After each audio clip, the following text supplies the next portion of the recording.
एक भक्त सदैव ये जानकर विश्राम करे कि कोई है जो सदैव उसका ध्यान रखता है।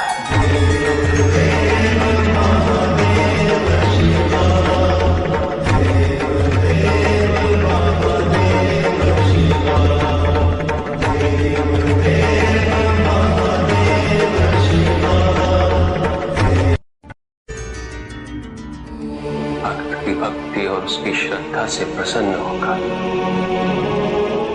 उसके आराध्य उसे दर्शन अवश्य देते,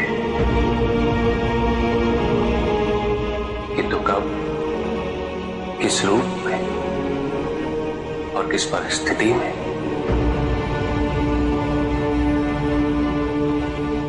इसका पूर्व ज्ञान होना भक्त के लिए संभव नहीं होता। जब जब भक्त भगवान का ध्यान करता है, तब तब भगवान भक्त का ध्यान रखते हैं।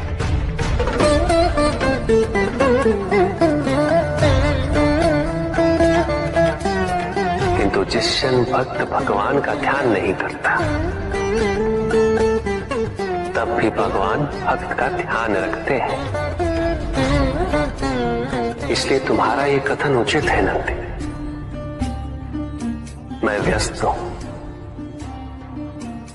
और मैं चिरंतन काल से लेके चिरकाल तक व्यस्त रहूंगा। प्रत्येक क्षण प्रत्येक भक्त का ध्यान रखते हैं। कुछ भी सुनने और समझने के लिए मन का मौन रहना आवश्यक है, किंतु मन मौन रहना नहीं जानता। वो तो निरंतर कुछ ना कुछ कहता रहता, प्रतिपल शब्दों का आक्रमण चलता रहता है मन पर, और यही आक्रमण है जिसके कारण व्यक्ति कभी भी शब्दों के परे नहीं जा पाता। जहां जीवन की सत्यता का बोध उसकी प्रतीक्षा कर रहा होता। कभी भी किसी व्यक्ति का विवेक, उसके संस्कार, निर्भीकता तथा उसके आचरण की परिपक्वता को परखना हो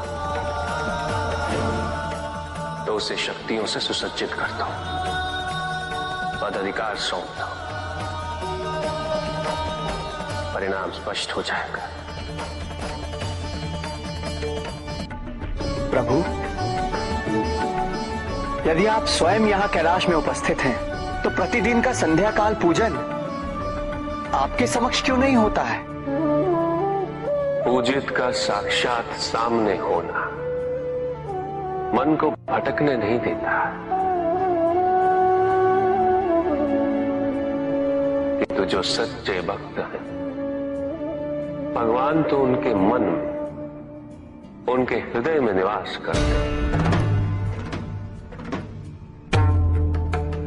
जिनके हृदय में श्रद्धा है, उनके लिए पूजा करने हेतु अपने आराध्य का साक्षात सामने होना अनिवार्य नहीं।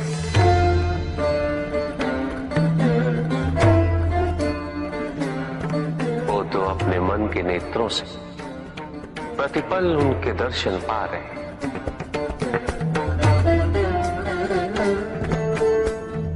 उनकी प्रत्येक अनुभूति में भगवान है।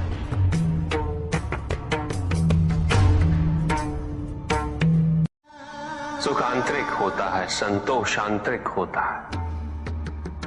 उन्हें बाहरी तत्वों से रेखांकित और परिभाषित नहीं किया जा सकता, आकार से नहीं पाया जा सकता।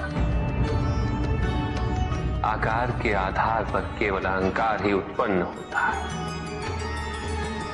क्योंकि आकार से तुलना करने का संदर्भ प्राप्त हो जाता है।